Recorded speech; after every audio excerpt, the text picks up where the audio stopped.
Go live. All right. It says we're live, which is exciting. And I shall retweet. Yeah. Let me. This is the worst part about going live, is I gotta share it and all that crap and social it out. But let me put it up. Videos live. There we go. I'll wait for. I'll do the typical YouTube thing of I'll wait for a few people to show up. But I am Pat, and that is Dave. Dave likes shows, and I like shows, and together we enjoy shows. Shows. Talk while I tweet this out. Well, we like showing shows.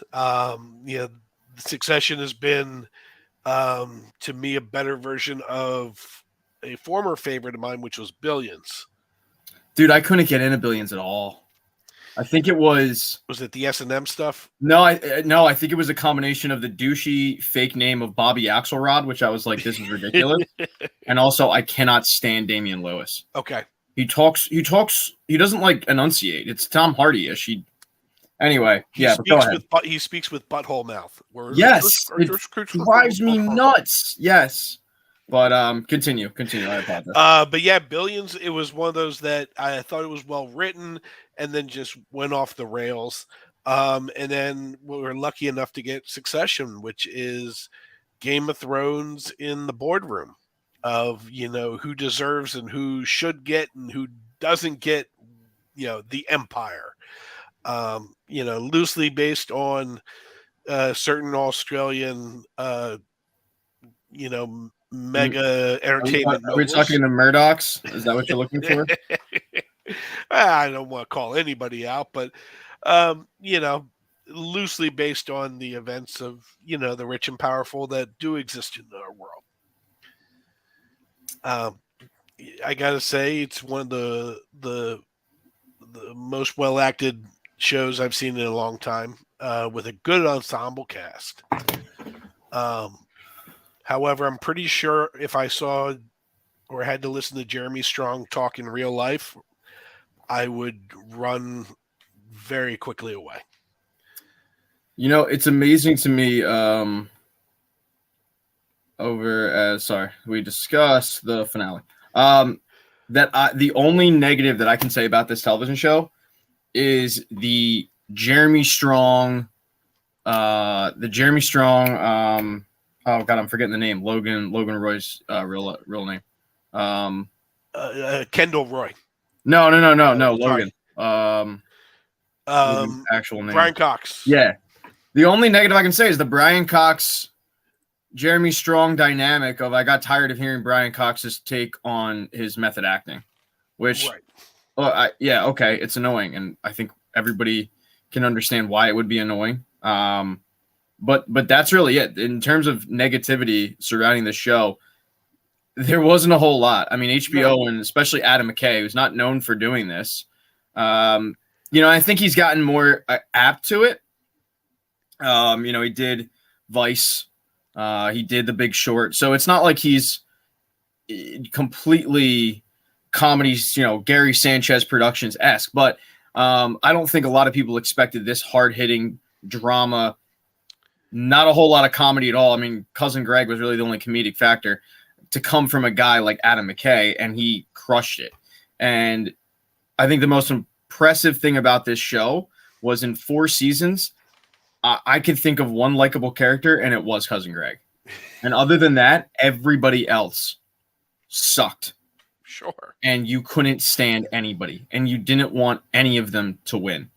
Going right there with at least to me. I mean, and that goes for Tom as well, where there wasn't anybody I went, all right, like I'm hoping that they come out on top. And even with Cousin Greg, you liked him because he was that boyish innocence that wanted to be a part of the cool kids club, but clearly was not. But ultimately gets seduced and just drawn into it. And you knew that he wasn't gonna, like, realistically, like he wasn't gonna end up on top. So at the end of the day, it was such an interesting show because I hated all of them. Right. And yet I kept watching it. It reminded me a lot of House of the Dragon, which is another HBO show, and you talked about Game of Thrones a little bit there with your comparison, but like House of the Dragon was a show where I'm watching it going like, I hope all of these people die. There isn't one character that I enjoy, yet I'm hooked and I'm watching every single week because I'm in it. I'm in it now, and the writing is great and all of it. So, kudos to the showrunners and the writers and the producers and all of it, because I think to create a show where you hate the characters and yet you're still compelled to watch every single Sunday, and you're canceling plans and you're missing out on stuff because it's Succession night, dude, that's like tough to do. And they managed to do it. And you're left wanting more. Like I want to know what Kendall does next. I want to know, what Roman does next. Heck, I want to know what Frank, Jerry, and the other ancient F, what they're doing next. Frank, Carl, and Jerry. Frank, Carl, and Jerry. Like, I want give me a show just of those three. Like, I want to know. I thought a lot of the women in this were very interesting, and from the trophy bride of Cameron from Ferris Bueller's Day Off, his trophy bride, Willa, to the various women in Logan Roy's circle. Like, I thought they were all fully fleshed out characters, and the scene earlier this season of the three wives or partners of Logan Roy at his funeral together was very interesting. And very it was kind of funny how all the kids, their mom grabs Carrie and goes, "Oh, come here," and then it's like, well, hey, Marcia, this was my Carrie, and it kind of diffused a lot of the tension. Yes, where Marcia, I think in that moment realized, like, all right, this was just who he was. Right. I mean, he's clearly doing it.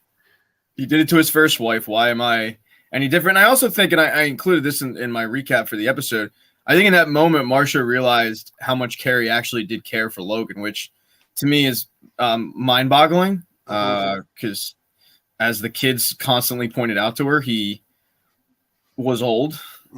But I guess love has no age. But yeah, you're right. I mean, there was a lot of powerful women in this. To me, probably the most impressive one was Jerry, for the way that she handled things, and I thought the dynamic with her and Roman, look, it was weird, and truthfully, that was probably a thing where I think the writers stepped a little too far over. But at the end, when he realizes, oh crap, like I really screwed up, like I took it too far.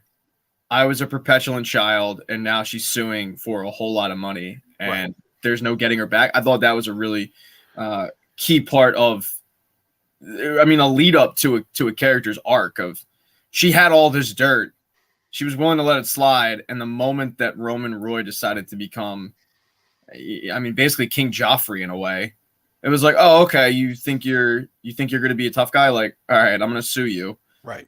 And you're screwed. Well, they all lost their biggest allies over the course of the last season, and their biggest people that were, in their corner. Yeah, I didn't even think about that. That's a really good point. Of, all three kids basically did themselves in, of just kind of pushing people away. The acting, I'll always go back to, the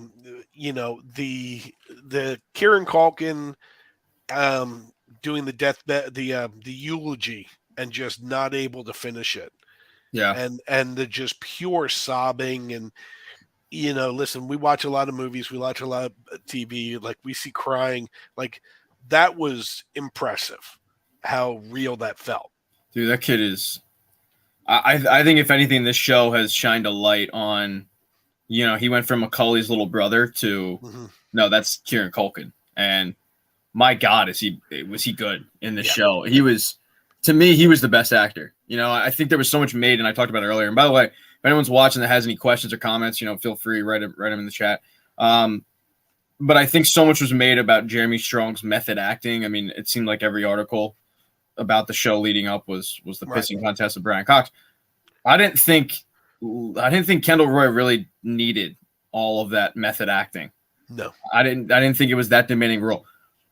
I did think Roman Roy was a more impressive acting performance than Jeremy Strong doing Kendall. I mean, and that's not to take anything away from Jeremy Strong. He was great in the role, and Kendall clearly, he played the role of like, I'm trying to show this tough persona, and really, I mean, it was both of them. But I'm trying to show this tough persona, but in reality, I am a very insecure child. And you obviously saw that at the very end with Roman, where he's like, I feel like they're just going to sit there and look at me and say, like, why wasn't it him? He dealt with insecurity, but also Kendall as well of not living up to, we end up learning in the last episode, living up to what he was promised at the age of 7. Right. And I felt like you just had these two insecure, man children, basically, in a way, that ultimately they end up with nothing. Well, yeah, I mean, like the Roman Roy character is the Loki character, and not the MCU Tom Hiddleston, but the actual, god of tricksters and maliciousness, and he's just in there from the very beginning, where he's betting the little child $1 million if he hits a home run. Like Roman is just there to just start crap every.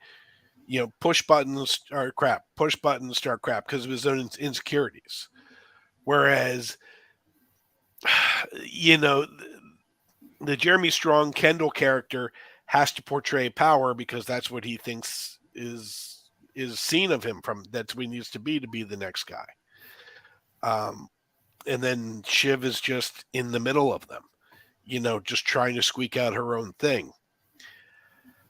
And that's limiting her severely. I just don't have enough long, fancy words in my brain right now to expand, how good she was too. Yeah, and one thing that this show did really, really well, as we, heap a bunch of praise on it, is they took a lot of actors that I don't think people were very familiar with, right, and put them at the forefront. And I mean, I don't think I'm off base by saying probably the most recognizable character coming into this series was Alan Ruck, who played Cameron in Ferris Bueller's Day Off, and that was more of a like, oh hey, I know that guy, right? Like, and it's probably a where do I know that guy? And Brian Cox too. And I know that some people who might be watching are like, how does this idiot not know Brian? Like, once again, he was a guy that you went like, oh, I know him from something. And even he recently said in an interview that it wasn't until doing this show where he started walking down the street and people knew him by name for this. Right. It wasn't oh hey, aren't you the guy? It was like, oh hey, you're Brian Cox from Succession. You're Logan Roy. It was so you take a show that has a bunch of guys and girls for that matter, women, and you combine them all together in a juggernaut of an acting performance where it was like one upstaging another. Dude, it was like HBO's going to have a tough time finding another show that was able to do what this show did. Well, I think you're definitely going to see HBO's going to do what HBO does, is they're going to recycle and reuse the actors and the characters that they have. So, like, you will probably see Kieran Culkin, Jeremy Strong, and Sarah Snook all have probably their own HBO vehicles in the next 5 years. Dude, I've always said, if you get a job at HBO, no matter how bad of an actor you are, I'm looking at Ziggy from The Wire, you'll have a job. I mean, Michael K. Williams, you just saw him in everything until his unfortunate passing. The funniest thing that I can't get the damn jingle out of my head, though, is that this has led to Brian Cox's the Burger King. The ba-da-ba-ba-ba. Like, yeah. I can't get Brian Cox's voice out of my head doing that. All right, so but once again, if you guys have any questions out there, just feel free to put questions, comments in the chat. We'll try to answer it. I am Pat. If you're just joining, I'm the voice. And I am Dave. 99% of what you hear on the channel, and Dave's just a guy that I got. I found him outside of a 7-Eleven, asking for loose cigarettes, and we just hit it off. We hit off a friendship. So And I can't wait. When we get to talk about the scene in this episode, I'm so excited for that, Pat. So I rarely get to do videos. I mean, live chats are really the only time I'm able to do it, is to give my opinion on things. Because most of the time with all this channel, if you're new to it, I'm literally just recapping what I see. So if I see it, goes in there, no opinion, you're just getting exactly what happened in the episode, I hope. And one of my big fears when I do recaps of anything is, obviously, well, I get it wrong. And luckily, YouTube commenters are really nice. They always point that out. Or my big fear is I just interpreted something incorrectly. So this is the part where, if you have not seen the finale of Succession, I thank you for hopping in, like hop out, because we're going to be ruining it all. So, and I do feel bad for those, because I saw it last night of people complaining that the finale was ruined online. It's unfortunate, but you know, it happens. Stay offline. Yeah, that's unfortunately that's the way it goes. But yes, this will be the part where we start talking about the finale and how it ended and all that. So, just a heads up, this is the spoiler version of the live chat. I don't know if I interpreted it wrong, but what the hell happened with Shiv? Because she leaves with Stewie, and then next time we see her in a screen, it is like bad bitch alert. So did Stewie get to her? Because Stewie still voted against the deal. It didn't look like she had any conversation at all with Sandy. Right. Or, and this is kind of what I'm leaning towards, did she simply see the way that Kendall was acting in that moment, trying to convince Stewie in his cringeworthy way of like, you know, we'll give you a chair, pancakes, and did she just see that and go, you know what, this ain't it? In your opinion? In my opinion, it goes back to the election night thing of when she is warning the guys of, hey, wait, we shouldn't really call this. Like, we shouldn't be the kingmakers of this. We need to let it happen. You know, Dad wasn't necessarily a kingmaker, so we shouldn't be either. And then she watches her brothers anoint someone that she can't believe be the next president. And I think when they're making, you know, time went from very slow to very fast in the episode of they anointed the king in Kendall in the kitchen with the gross drink, and an amazing scene of siblings acting like siblings, like the childlike actions of all of them working their stuff out. And I think then they got into a real adult situation where she saw, and it just hit her, and like just all of a sudden of, oh my gosh, we're, you know, these two idiots are gonna, you know, they're gonna ruin everything. And ultimately, you know, I think it's her that tanks. Well, it starts everything and ends up tanking the entire thing. What I found interesting was the votes going around, and even Roman had pause. Yes. And I thought the whole scene with the stitches was weird. Look, I'll be the first one to tell you, I didn't get into a good college. Okay, I kind of got in one of those we accept everybody colleges. So maybe I was lost in it. I didn't really get that whole thing, and the only thing I could come up with was he was just asserting power over his little brother. Right. In that moment. I don't know, but maybe that gave Roman pause. But as Madomi 426 says, yeah, why do you think Shiv changed her mind? I think it was just she just you know, partly to what you said. She just was like, I can't let these idiots run the asylum. Like, they're just not fit for it. And what it boiled down to, at least that's what she said. You know, when they cornered her on it, was like, I just don't think you'd be good for it. The shocking development, though, was the fact that she's in between a rock and a hard place, because she's either anointing her brother or she's agreeing to sell off to the guy that just stabbed her in the back. Right. But the one thing we didn't talk about was the dynamic with Tom. Now, Tom screws her over at the end of season 3. He screws over everybody because he aligns himself with Logan, deciding to hitch his wagon to the safe bet in Logan Roy. And they have that conversation right before she leaves to go up. Bless you. It's nothing to sneeze at. But they have the conversation on the plane regarding, do you want a real relationship? And he says, like, I don't know. And I think that was a large part of it was she decided to look at it not like she was selling off to a guy that stabbed her in the back, but a way that her and Tom could reconcile their relationship for their child. Because she was basically giving Tom ultimately what he wanted. Now, Madomi 426 says Tom is really just a CEO in name only. Like I agree with that, you know, but ultimately Tom is running things. Is he a puppet for Matsson? Yeah, absolutely. Like Matsson's going to call the shots and Tom's going to say, yes, sir. That's the whole reason why you had Shiv saying, look, he'll suck whatever dick he has to keep his job. Ultimately, Tom did whatever it took. And that was always the thing with Kendall he talked a big game, but when push came to shove, he always kind of punked out. Yeah, he was a consummate screw up. Yeah. And I think that might be leading to Shiv's decision is, you know, eventually the guy was just going to screw it up. He was going to find a way to screw it up because he always did.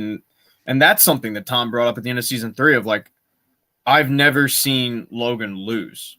Right. You're a bad bet, dude. Like, I like you, but you're a bad bet. So I think all of that led to the decision that Shiv made of like, I can't do this. But I mean, I just can't help but think like, did Stewie get to her? Am I missing something? Because it was so weird to me that they left together.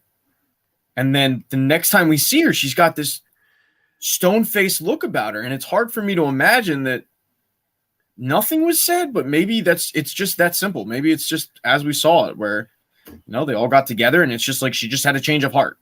But Stewie was the ultimate, like, conniving rat worm. Yeah, he ultimately, well, he was in a win-win kind of no matter what. You know, something you had said, Roman's pause was, I think Roman's pause in his brain was going what he ultimately said after the fight in the other conference room was, we're all bullshit.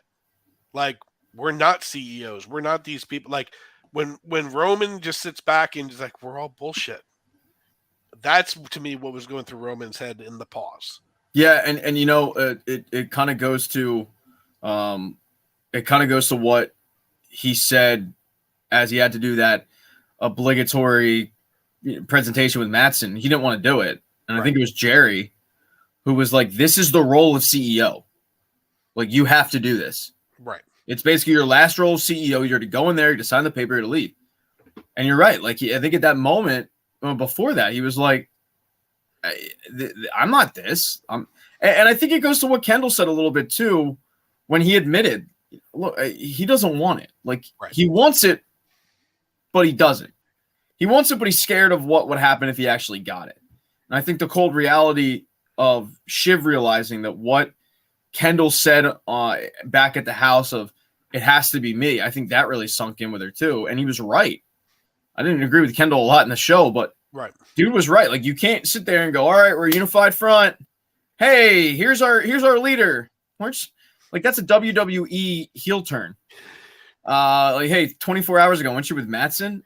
So I think in that moment, it was like, all right, you know, we're united front. But in that moment too, you had a brother, a sister at their beach home or whatever it was. And they're enjoying life. They're children. They reverted back to childhood. Yes.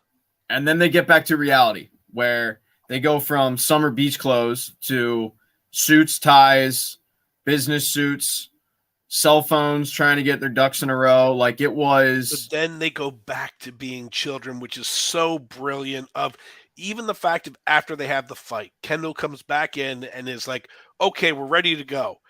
And you know, they're like, no, it already happened. And like a child, he's like, well, no, we'll go back in time, or, you know, reverse it, or, you know, he's begging and pleading, and ultimately, like, he's just acting like a petty little child. Yeah, I want to highlight this comment here. So, at ID said the final scene of Shiv and Tom was so haunting. It's the beginning of a business arrangement with children in the middle. soft-hearted Tom is dead. Shiv's only power is being his wife. I could not agree more. Absolutely. Like, it reminds me of my first marriage. Very similar. I ended up taking over her family business. It was a car wash. Not the recaps. Ran it into the ground, as one is able to do when you're the car wash king of Philadelphia. No, but in all seriousness, like, the comment is very, I feel like, very true. The scene, like, they couldn't even look at each other. Like, they could. It's like this silent arrangement. They both know what was going on. She congratulates him. Yes. He doesn't even look at her. It's just like, I'm just going to put my hand out. You know, it really is. It's a business arrangement, and it's perfectly said. It's a business arrangement with a child in the middle, and that's all. It's Michael Jackson and Debbie Rowe. Like, it's just, it's ultimately the cost of, Shiv has been throughout the show portrayed as like the voice in the ear. Like, she is always the one advising, and the voice in the ear, but she never really runs anything. No, and she desperately wanted to. I think she felt like she was apt to run everything, but was stuck in a boys' club, and she was in a lot of ways. But this is her acceptance of, this is the life that I'm in. Is I don't get to progress past this stage. Yeah, it's a hard pill for her to swallow. Of, this is as close to being the leader as I'm going to get, is being the fake leader, as our one commenter said. CEO in name only. I'll be his wife, because obviously the media is going to portray it as I'm pulling the puppet strings on Matsson.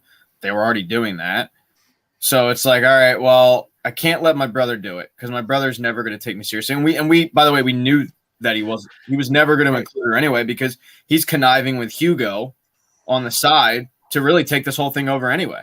Right. He was never going to let Roman or Shiv into the castle. And she's like, well, shit, like, I gotta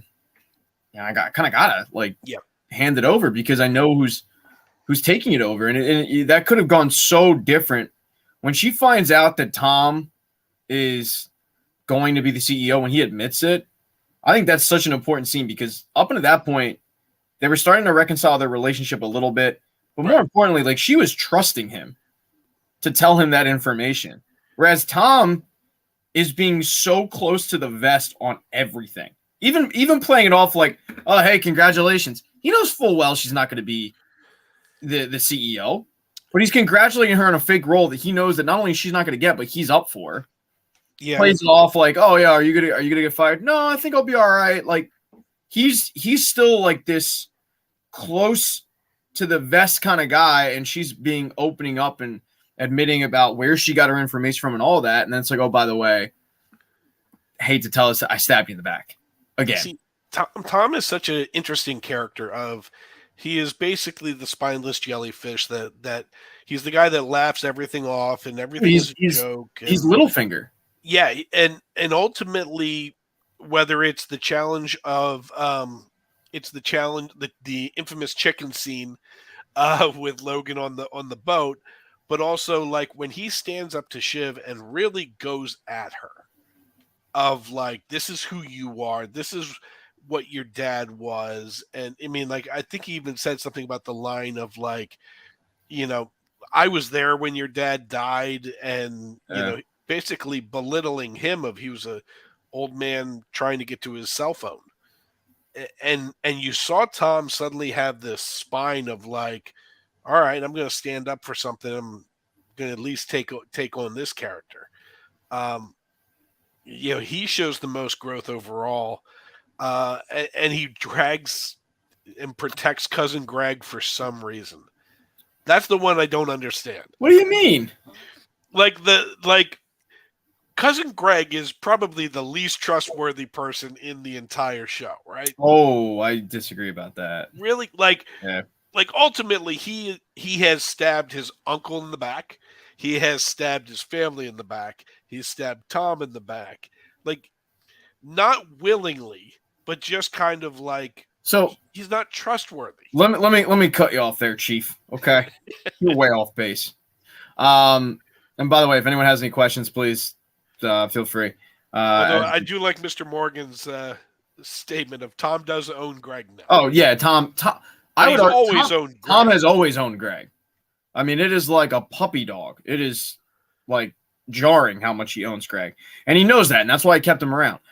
What annoys me and what annoyed me about the hilarious slapboxing fight in the bathroom between the two was if Tom had just been honest with Greg and told him about the offer with Madsen and the fact that Madsen was going to offer him the CEO job, if he had just been honest and not, once again, been close to the vest and had to be all hiding and everything.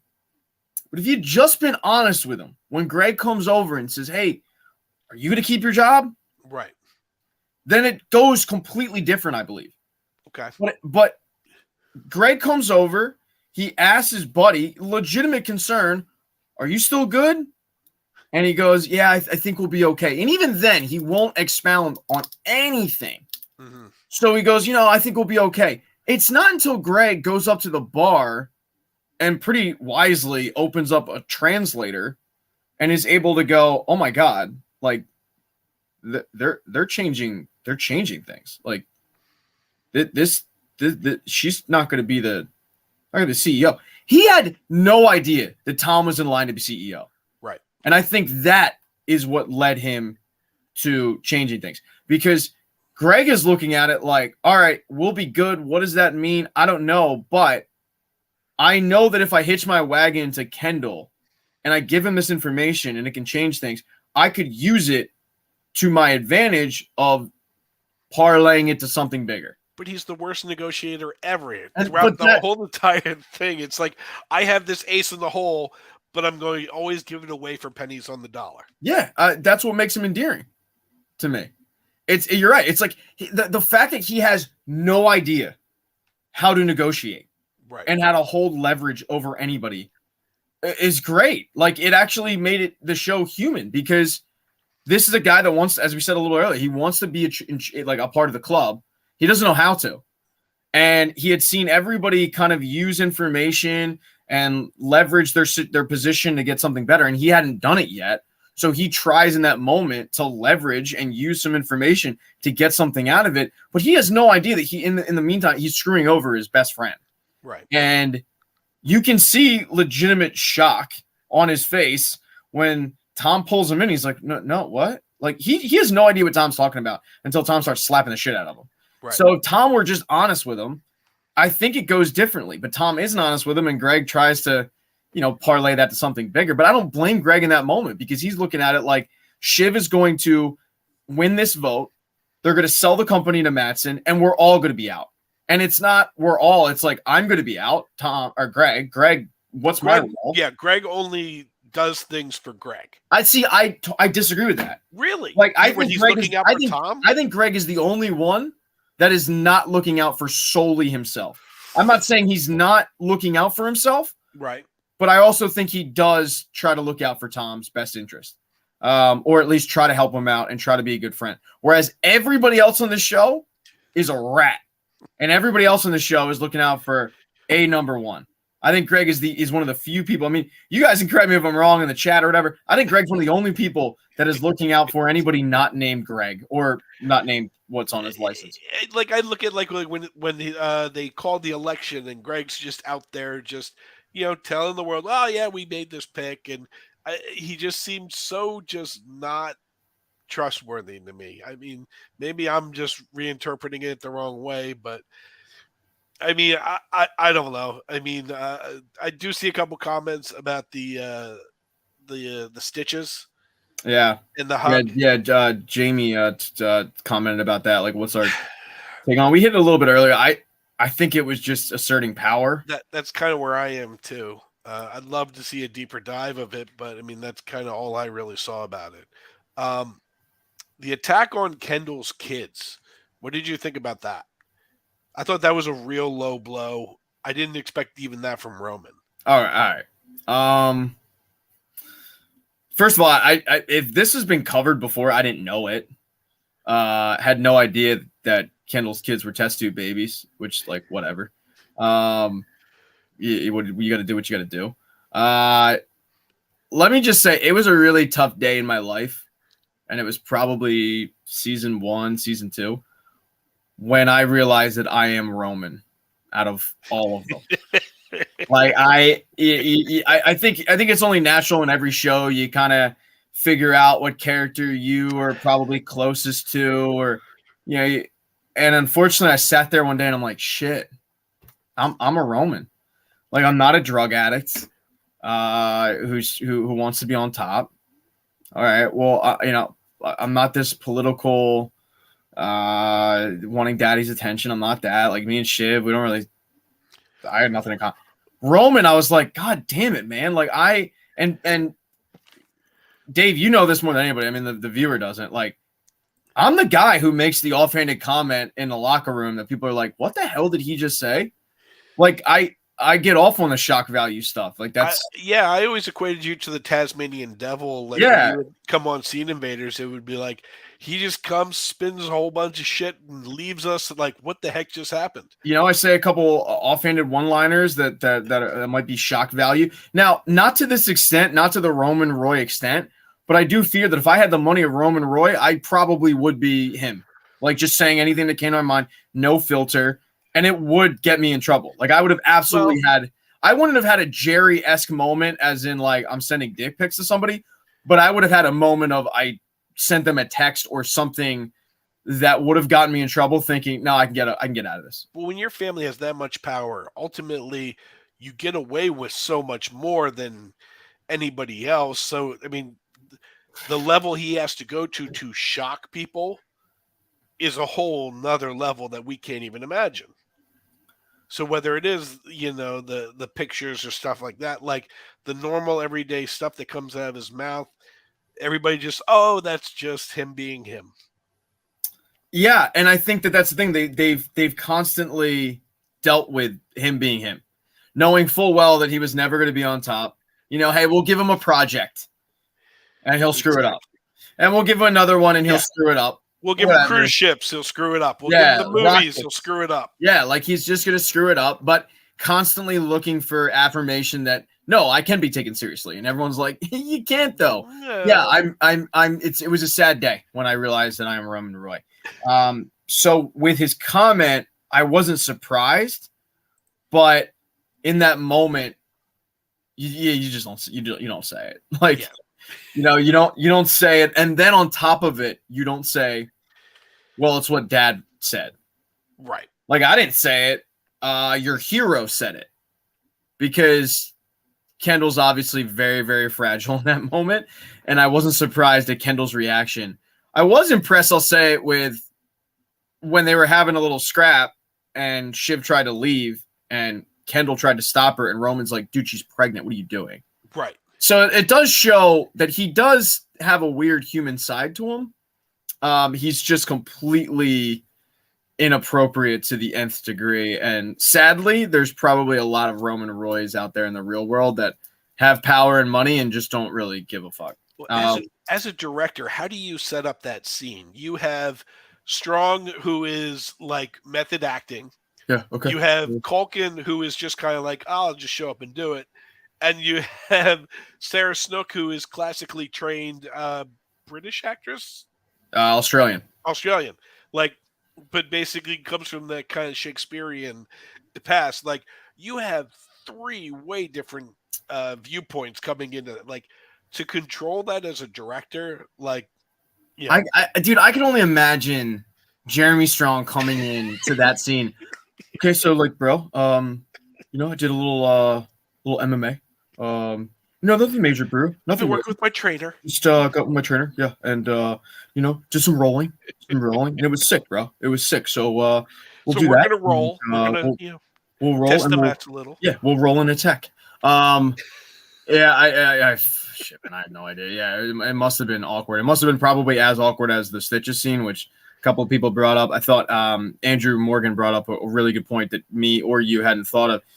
He said Roman and Ken were reenacting WrestleMania 17, where the Hulkster leaned into Rowdy Piper so Rowdy could reopen the cut. Now, Andrew does say, or I might be way off, but I don't think he is. I think that Deep down, both Roman and Kendall were diehard WWE fanatics who probably didn't miss a pay-per-view. They're old school. They don't like the new stuff. They go to the old yeah. stuff. Yeah, they go to like No Way Out 98, where we're having, no holds barred action as the main event. Horrible pay-per-view.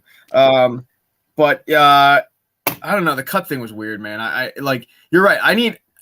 And this is a show where I'm going to need to sit down with the writers and be like, can you explain this? Can you explain this? Because I'm just too dumb to understand a lot of it. Mainly as we talked about the change of Shiv, but well, that's part of my favorite part of that. What HBO has been doing with a lot of their newer shows is that little 10-minute snippet afterwards of, hey, this is kind of what we were going for. This is, sometimes it's pretentious and this is, we're better than the product that came out. But I mean, a lot of it is actually very informing. I remember doing Last of Us. Not only did they have the little clip, but they had a podcast. Now, I don't know if they had that for Succession or not, but I mean, I think they did. They did. So Yeah. maybe that's something where, maybe I'll go back and listen to that, see if that gives me any more answers that I'm still craving. Yeah, the odds of me listening to that podcast probably slim and none, if I'm being honest. Just because I don't have enough time on my hands. But look, I think all in all, they ended the show probably about as well as I could have imagined, I guess. I mean, we haven't even talked, are you happy with the ending? Absolutely. Now, real quick, I did do a poll. Yes, loved it, 75%.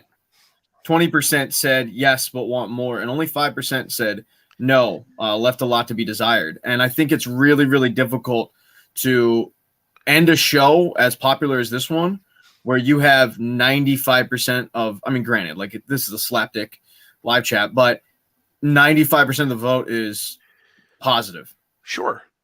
And so I mean, you said you said you loved it. I absolutely loved it, and because I think what this did is, unlike a show like Billions, which I think Billions got hot and then they just said, oh, we're just going to keep doing it until it just tires out.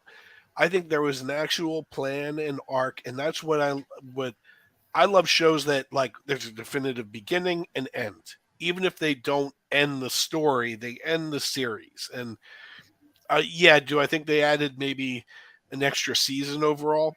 Yeah, but I mean, I think this was very done kind of British style of, nope, this is it. We only have this much time to tell the story, and we're going to give you a full arc. Yeah, I really liked it when I consider the fact that I usually do not like my favorite shows ending. I mean, I think when I take that into account, it's like, yeah, I really enjoyed it. I mean, ultimately, was I ever going to be happy with who won? And that's what I had to come away with going, what would I have done differently? And I don't know if there's a whole lot. Like, I wouldn't have put Shiv at the front. Yes. I wouldn't have put Roman at the front. I wouldn't have put Tom. It's a tricky situation. Now, I did tweet a theory right as the show was starting last night that I thought what was going to happen was Madsen was going to screw over Shiv and put Greg as the head. And he was going to be like, the definition of a puppet. Right. Where if you've seen Adam McKay's movie Vice, it would have been very similar to what Cheney did with Bush. And that's about as much political talk we'll get on the show. But it would have been very similar of like, we're going to have the idiot here, and he's going to be, CEO in name only, but I'm going to do everything. Because Madsen did like Greg. He enjoyed hanging out with him at least, and Greg said as much. So I thought that's how it was going to play out. I was shocked when Madsen was like, would you take over CEO? See, I think any other pick just leads to more questions. At least with Tom, it's like, oh yeah, okay, that kind of makes sense. Like, yeah. And I think another thing, and if anyone has any comments or chats out there, at ID said, do you think Tom will make Greg into be a Hugo type, or hope he matures into a Jerry or Frank? I bet my life on Hugo. Like, I don't think there's a shot in hell Tom wants to mature Greg, cares about maturing Greg. You have like me and Dave are big sports fans, you have prospects that you hope, become something in the league, and you hope that they mature and grow. And that I don't get the sense that Tom cares about that. I think Tom wants a lap dog that he can control, and absolutely, and that's what he gets. I think one thing that might have, I do think that the writers probably considered having Greg end up on top. I think what killed that was the fact that everybody you talk to would say how funny it would be if Greg ended up on top. And there was a lot of sentiment regarding that, whether it be on social media or people I would talk to about the shows. Every time Greg got brought up, it was how funny would it be? Well, that's the chaos factor that everybody wants. And could the writers honestly do that? Because it would have kind of been a little lazy. I'm not doing a live chat for Yellow Jackets, but there is a fan theory out there for the longest time that the one character, Javi, was going to be this grown-up guy named Adam. Right. And I thought it too. I thought, oh, yeah, it's going to be Javi. And the writers admitted, yeah, we thought about it.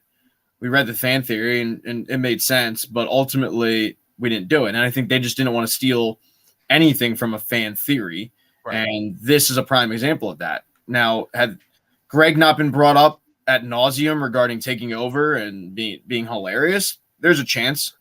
I'm seeing Jamie's question here of if you had to pick a different CEO other than Tom, who would you have picked? I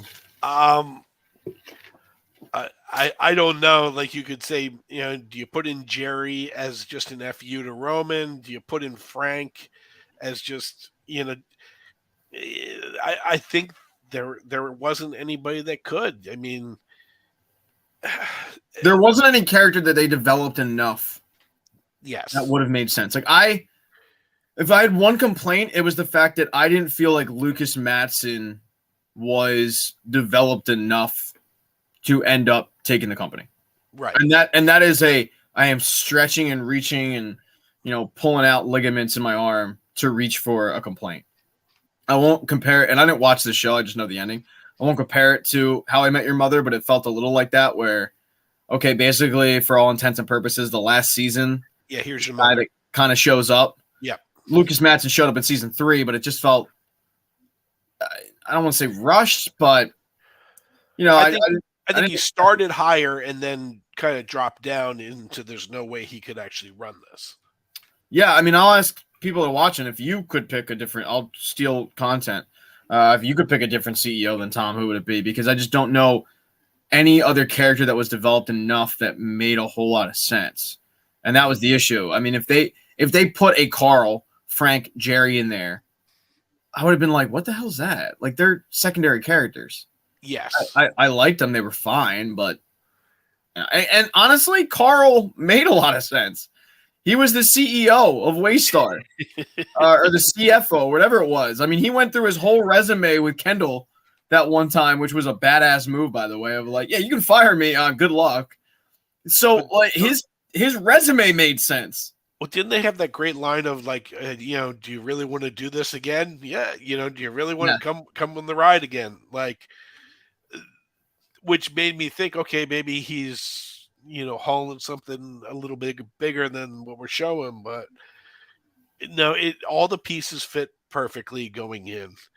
And then you have the great exit scene of, the loveless marriage followed by hopeless Kendall just looking off into the, into the river. It's not just, it's hopeless Kendall walking with the security guard in the background. Yes. Much like his father did, walking alone, no friends. His best friend is a security guard. But in this situation, he just didn't know what was next. I think one thing that is lost with this show is, and this, like, I keep trying to remind myself of this, and we're like, I don't know, 40 minutes into this, and I haven't brought up yet. They're rich. Like, this deal, they're millionaires. Right. They lost and they're still millionaires. Yeah. Like, they won't have to worry about a thing. It's literally them focused on self-purpose. Roman Roy will be fine. Kendall Roy will be fine. Shiv Roy will be fine. Their grandkids will be fine.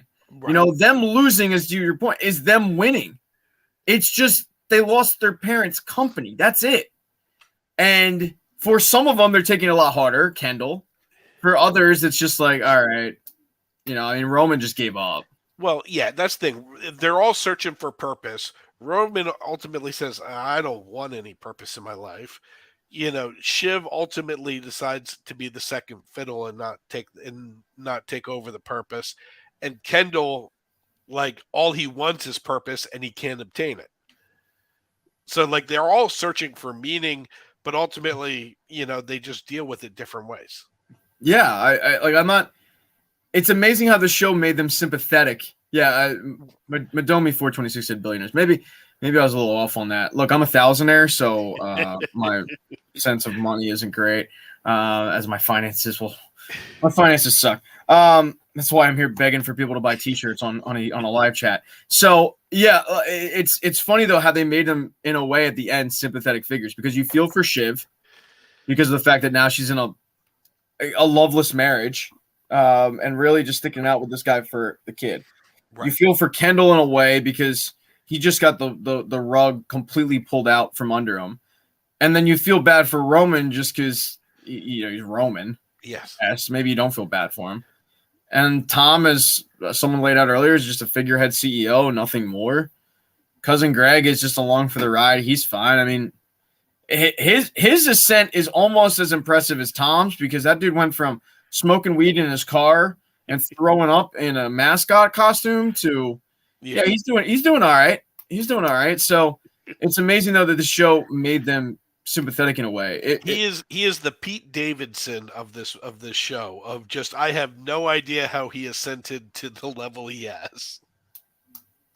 Pete Davidson. Yeah. What's up with that guy? Sorry. No, I think he's funny. It's just like the women he dates. I'd like to see him do a show that isn't about his real life. I haven't watched any of his shows. So Bupkis is his newest show, which is basically the Staten Island movie that he did in a TV show for him. Hey, Ed ID, thank you very much. I appreciate that. You a real one. Thank you for giving me your hard-earned money that I will take to pay bills. So thank you. I haven't watched Bupkis. What was I watching today? I was watching the Conor McGregor docu series on Netflix. So I haven't really gotten anything on Peacock too much. I did watch Cocaine Bear.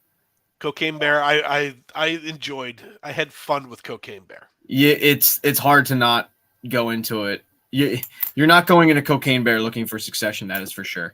And it knew what it was, which was fun. But yeah, I thought about the question that Jamie pointed out, of like, who would you rather have? Skip over the question if you covered it in the first 20 that I missed. Where do you guys think the Royals will be in 5? I did not. Jamie, we'll cover that in a second. Really good question by him or her. I'm not sure. But who would I rather have take over?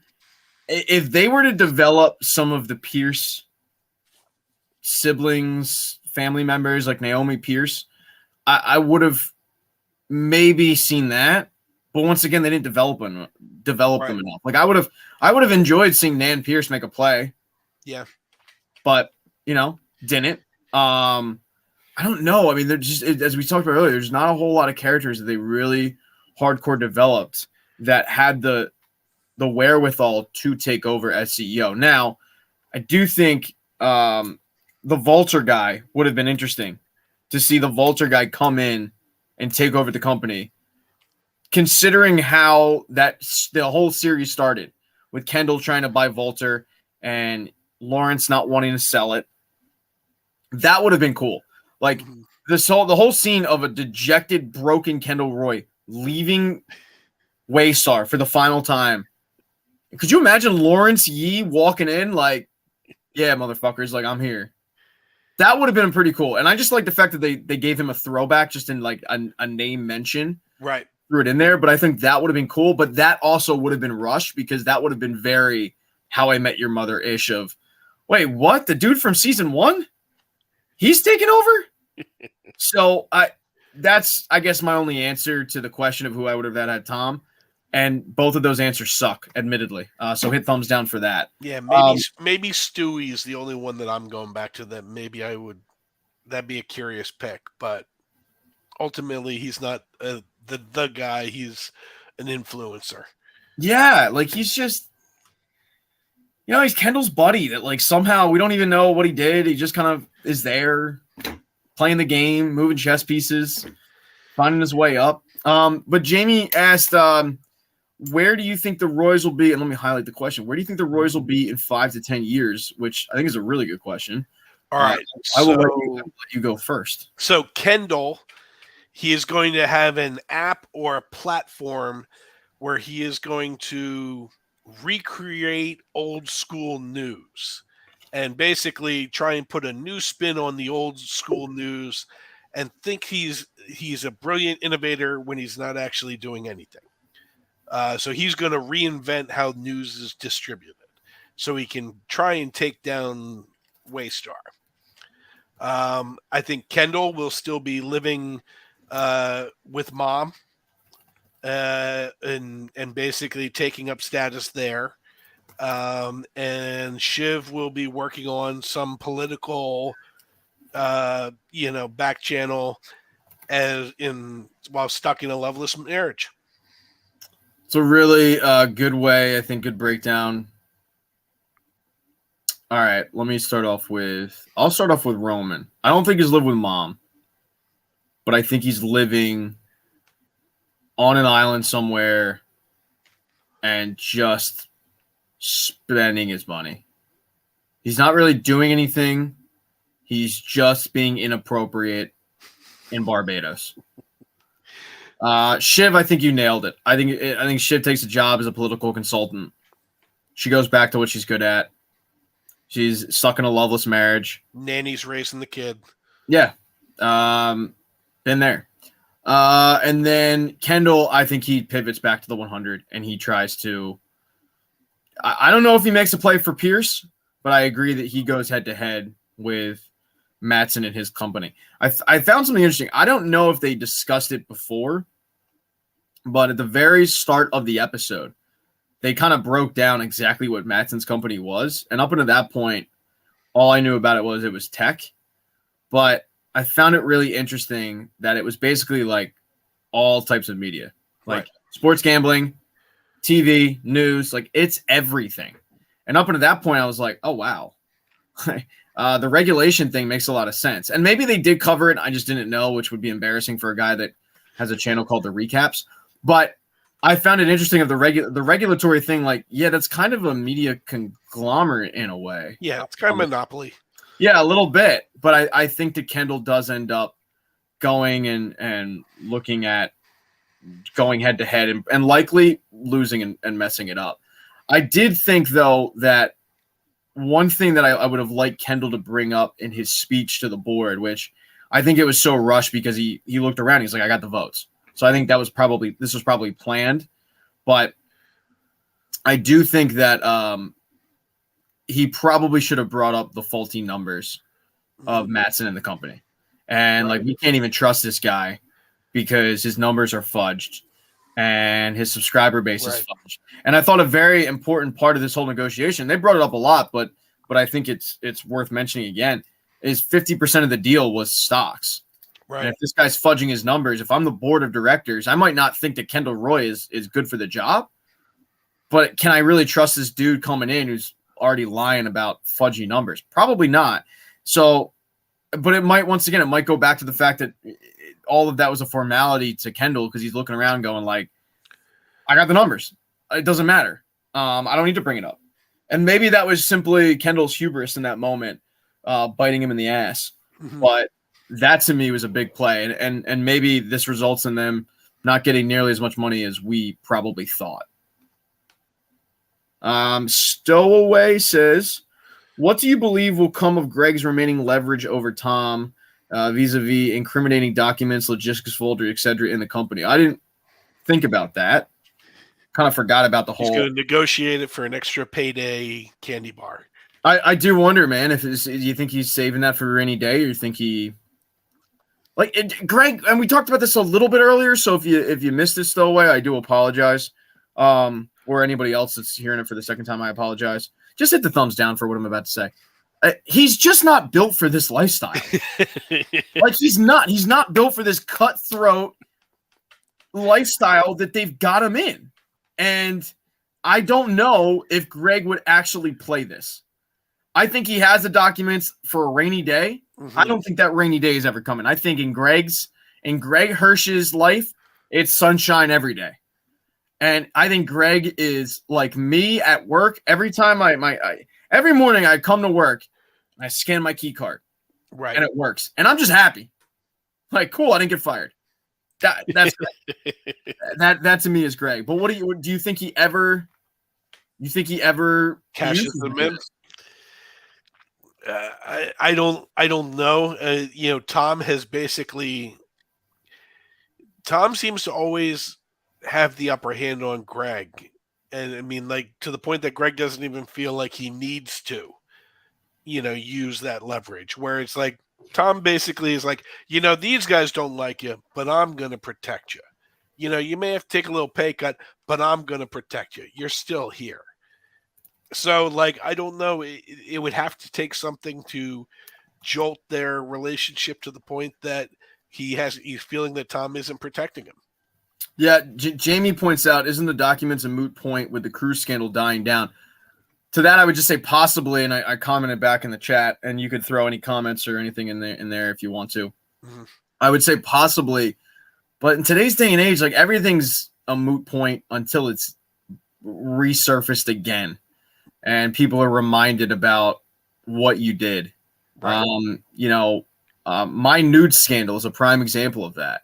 Don't Google it, but I have a past, and I thought I was over it until all of a sudden a couple of Redditors got a hold of my OnlyFans account, and boom, next thing you know, I was canceled. So to the comment, yeah, the Cruz scandal might have gone away, right? But there is definitely a sect of people out there that if they found out what he did, it would be like, oh yeah, just because you swept that Cruz scandal under the rug, that doesn't mean we're letting you off the hook. Like the court of public opinion, I think would, completely crush him.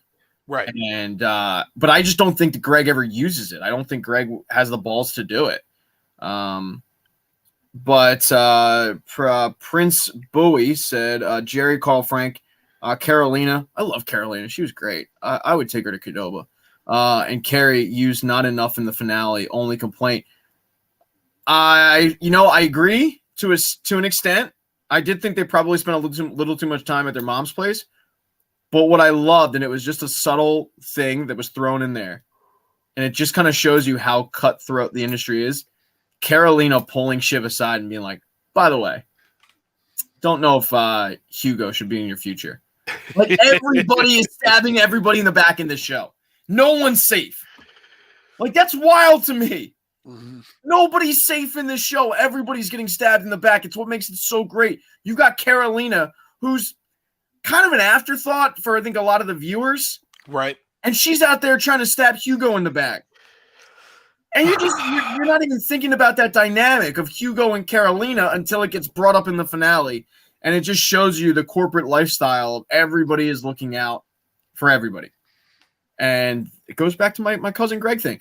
I commented on this a little bit. I said Greg and Jerry were the only characters that didn't seem like the Antichrist. Agree or disagree? Me? Huh. I don't know. I mean, Jerry has been complacent in things. So I guess it's the person that doesn't stand up for anything, good or bad. You know what I mean? She should have definitely shot the Roman stuff down and way earlier, but kind of played along with it. Roman stuff is so weird. I understood what they were trying to get at, because it was, Jerry. It's also an attention thing for her in a world of just, for lack of a better term, dick swinging. Like, I'm not even going to go down that road. It's attention towards her. So, like, I understand what the writers were going at, but I am happy that they pivoted as the show went. Super Boucher 89, phenomenal point. Completely forgot. Greg already testified about the scandal, so any document that is leaked would only incriminate him. And then he followed it up, or she followed up with saying, Grandpa Hirsch is the hero of this piece. You know what? That's so true. We haven't even talked about Ewan. Mhm. Ewan was the man. Like him at that funeral. Yes. You're going to sit here and tell me that I'm not going to speak at my brother's funeral? He gets up there. He's playing it cool, telling a cute little story, right? That like in the moment kind of paints, if you didn't know Logan, it paints him out to be okay. Mhm. Because we do know Logan, it paints him out to be horrible. And then all of a sudden he just flips it to like, yeah, my brother sucked. Right. Yeah, Grandpa Hirsch was the man. I did enjoy that. The only complaint that I will say, probably my last complaint before we start to wrap this up a little bit, was I would have liked some closure on the election. Mhm. Touched on it very, very, very briefly at the end. And it was really just a throwaway line by Shiv saying, oh, yeah, something's happening in Wisconsin.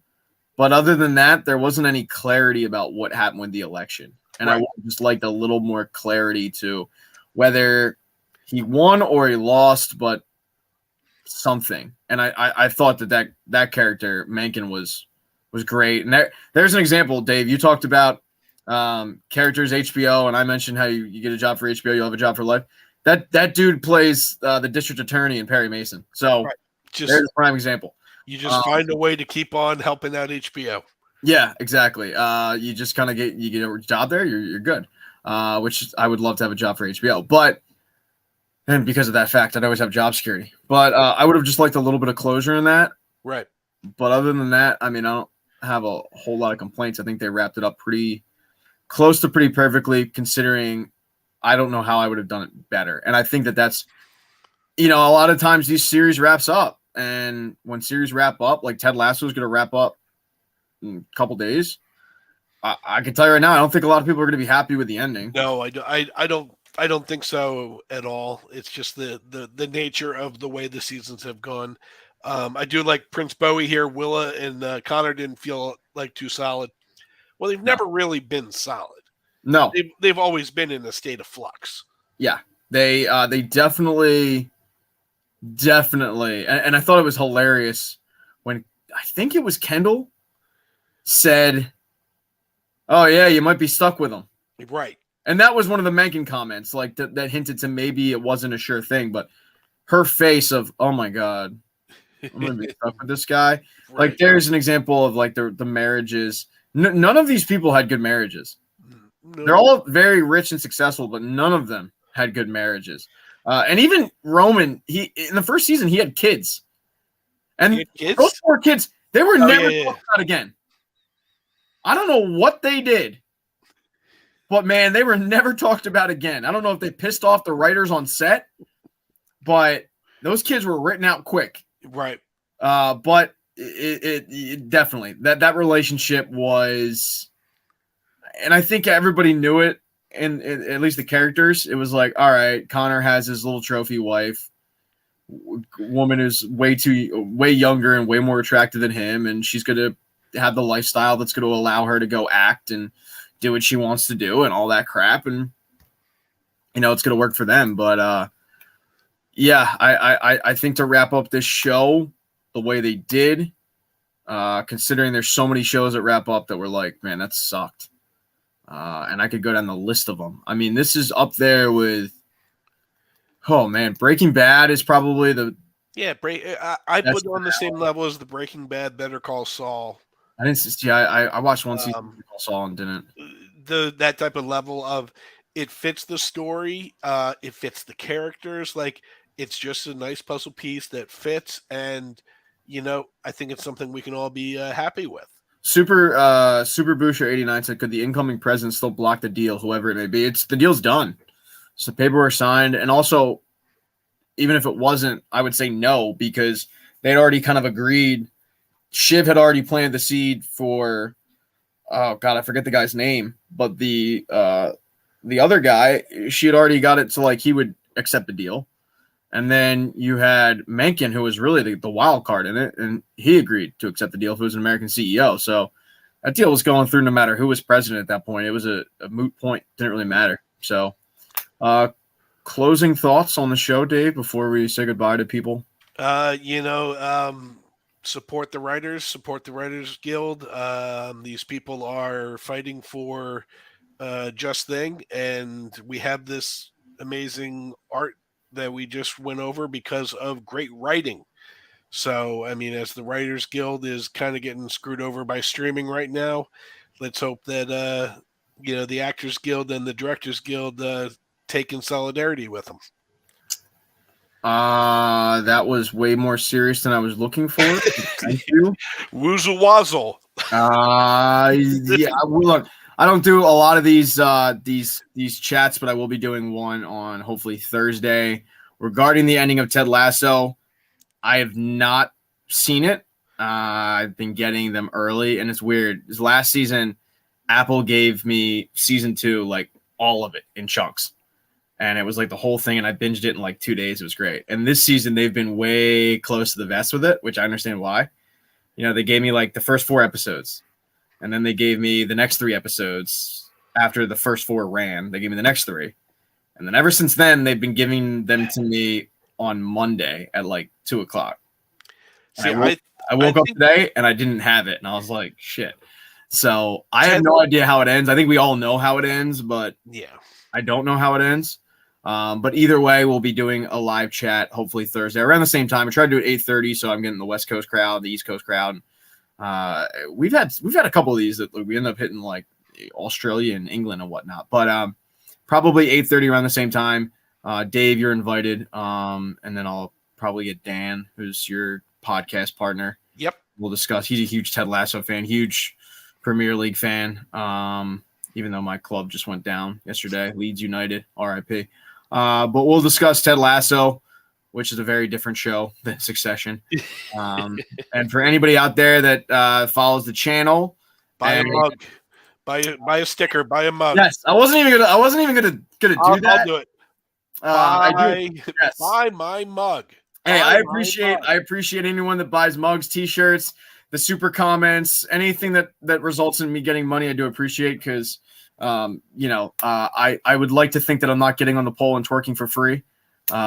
Think of it as your way of paying to not hear me say, hit that subscribe button, smash that bell icon. Like, think of it that way. If you think my videos suck. But I will not be doing a live chat of Yellow Jackets. But real quick, Dave, you watch that show? Your thoughts in about? I know I'm keeping you. I don't know what's going on in that show. Seriously, I watch it and I'm just like, I am not the gender or age to understand any of this. I just felt like it didn't feel like a finale. I had to double. I double and triple checked. See, the first season I felt like a finale. Really? I double and triple checked this to be like, is this really the final episode? I don't know. They just to take you behind the scenes real quick on my life, right? So last season was Succession. Episode 9 ends. I recap it as I always do. Mm-hmm. I go home, go to bed, good to go. And I'm like, man, that was a really crazy episode. That's leading to an amazing finale. Not realizing that it was only 9 episodes. And I didn't realize it until I woke up the next day. It was like Succession finale. And I was like, 9 episodes? Who the hell does 9 episodes? So because of that, I was triple checking that. And looking back on it, Succession season 3, the 9th episode made sense. Yellow Jackets, I was like 9 episodes. It just didn't feel like a finale to me. I hope the ultimate thing is like the 2 biggest cop-outs in all of storytelling is aliens and magic. And I just hope it just isn't like, oh, here's what's going on, magic, or here's what's going on, aliens. Yeah, it's definitely, I feel like it lost a little luster. Yeah. But it goes back to kind of what we started the whole point of this live chat Succession. It's really, really difficult to have a show that jumps onto the map, captures a lot of people's attention, is a sleeper hit in a lot of ways. And I won't say Succession was a sleeper hit because it's on HBO. It's written by Adam McKay. It's got stars. Well, not now. It's but to have a follow-up season 2 is really, really tough to do it successfully, and to have to capture that magic, if you will. Where I was just disappointed in this season, and I'll still be into it for season 3, but I was disappointed. All right, Dave, thank you so much for hopping on. Thank you. Where can people hear your voice? And Scene Invaders podcast on all of your podcast streaming options, whether it is Spotify, Apple Podcasts, or however you get your podcast delivered to you. Also, check us out on YouTube at Scene Invaders. Dan would love for you to watch all of his Yellow Jackets videos. Yep. Scene Invaders, me and Dan, the head of Scene Invaders, played hockey together, and he would bother me incessantly about his podcast. And I'm like, I'm not listening to his damn podcast. Like, this thing's going to suck. So finally one day I listened to a podcast. It was good. And the next thing you know, I was like doing it every week. And then my life got way too hectic, and then Dave came in and stuff. But it's a really good breakdown of shows and movies and comic, all that nerd stuff that probably you guys love. So definitely check out Dave's stuff. I've been pestering Dave to recap something for me, and he keeps blowing me off. It's like being in an 8th grade school dance all over again, but maybe one day you'll hear his voice recapping something. One day. Yeah, one day. All right, Dave, thank you so much, and we'll talk to you whenever. All Goodbye, right, everybody.